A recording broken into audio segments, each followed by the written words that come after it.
ఆంధ్రప్రదేశ్ రాజకీయాల్లో మరో కీలక చర్చకు తెరలేపిన అంశం ఒకే రాష్ట్రం ఒకే రాజధాని అనే నినాదం. అసెంబ్లీలో మంత్రి నారా లోకేష్ చేసిన వ్యాఖ్యలు ఇప్పుడు రాష్ట్ర వ్యాప్తంగా చర్చనీయాంశంగా మారాయి. అభివృద్ధి వికేంద్రీకరణతో పాటు ఒకే రాజధాని విధానం ఎందుకు అవసరం ప్రశ్నకు సమాధానంగా లోకేష్ చేసిన ప్రసంగం రాజకీయ వర్గాల్లో వేడి రేపుతోంది. అసెంబ్లీ వేదికగా మాట్లాడిన లోకేష్ తమ ప్రభుత్వ స్పష్టమైన విధానం ఒకే రాష్ట్రం ఒకే రాజధాని అని ప్రకటించారు. ఎన్నికల సమయంలో ప్రజలకు ఇచ్చిన హామీ ఇదేనని, అధికారంలోకి వచ్చిన తర్వాత కూడా అదే మాటను నిలబెట్టుకుంటున్నామని ఆయన తెలిపారు. గత ప్రభుత్వ కాలంలో తీసుకొచ్చిన 3 రాజధానుల విధానం రాష్ట్రంలో అనేక సమస్యలకు కారణమైందని లోకేష్ విమర్శించారు. ఆ విధానం వల్ల అభివృద్ధి ఆగిపోయిందని, పెట్టుబడిదారులు కూడా వెనక్కు వెళ్లారని అన్నారు. అందుకే ప్రజలు 2024 ఎన్నికల్లో స్పష్టమైన తీర్పు ఇచ్చారని ఆయన పేర్కొన్నారు. రాష్ట్రానికి ఒకే రాజధాని ఉంటే పరిపాలన సులభమవుతుందని, అన్ని వనరులు ఒకే చోట కేంద్రీకృతమవుతాయని లోకేష్ వివరించారు. ఈ నేపథ్యంలో అమరావతిని రాజధానిగా అభివృద్ధి చేయడంపై ప్రభుత్వం కట్టుబడి ఉందని చెప్పారు.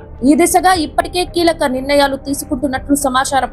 ఇదే సమయంలో అభివృద్ధి మాత్రం రాష్ట్ర వ్యాప్తంగా జరిగేలా ప్రత్యేక ప్రణాళికలు రూపొందిస్తున్నామని లోకేష్ స్పష్టం చేశారు. మొత్తం 22 ఇండస్ట్రియల్ క్లస్టర్లు ఏర్పాటు చేస్తున్నామని చెప్పారు. అనంతపురంలో ఆటోమోటివ్, కర్నూలులో రెన్యూవబుల్ ఎనర్జీ, చిత్తూరు, కడపలో ఎలక్ట్రానిక్స్, నెల్లూరులో గ్లాస్ ఇండస్ట్రీలు వంటి విభాగాల అభివృద్ధికి చర్యలు తీసుకుంటున్నామని వివరించారు. ఈ క్లస్టర్ల ద్వారా భారీగా పెట్టుబడులు వస్తాయని, లక్షలాది ఉద్యోగాలు సృష్టించబడతాయని లోకేష్ పేర్కొన్నారు. రాష్ట్రాన్ని పరిశ్రమల కేంద్రంగా మార్చడం లక్ష్యమని చెప్పారు. ఇప్పటికే ఫార్మా, ఐటీ, ఫుడ్ ప్రాసెసింగ్ రంగాల్లో రాష్ట్రం ముందుకు వెళుతోందని ఆయన అన్నారు. అభివృద్ధి వికేంద్రీకరణతో పాటు ఒకే రాజధాని విధానం ద్వారా సమతుల్య అభివృద్ధి సాధ్యమని లోకేష్ చెప్పారు. 2047 నాటికి ఆంధ్రప్రదేశ్ ను ప్రపంచ స్థాయి ఆర్థిక శక్తిగా మార్చడమే లక్ష్యమని ఆయన తెలిపారు. లోకేష్ వ్యాఖ్యలపై ప్రతిపక్షాలు మాత్రం తీవ్రంగా స్పందిస్తున్నాయి. ఒకే రాజధాని విధానం వల్ల కొన్ని ప్రాంతాలు నష్టపోతాయని ఆరోపిస్తున్నారు.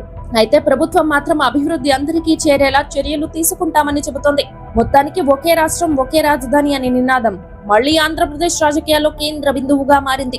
అభివృద్ధి వికేంద్రీకరణతో పాటు ఈ విధానం ఎంతవరకు ఫలితాలు ఇస్తుందో చూడాలి.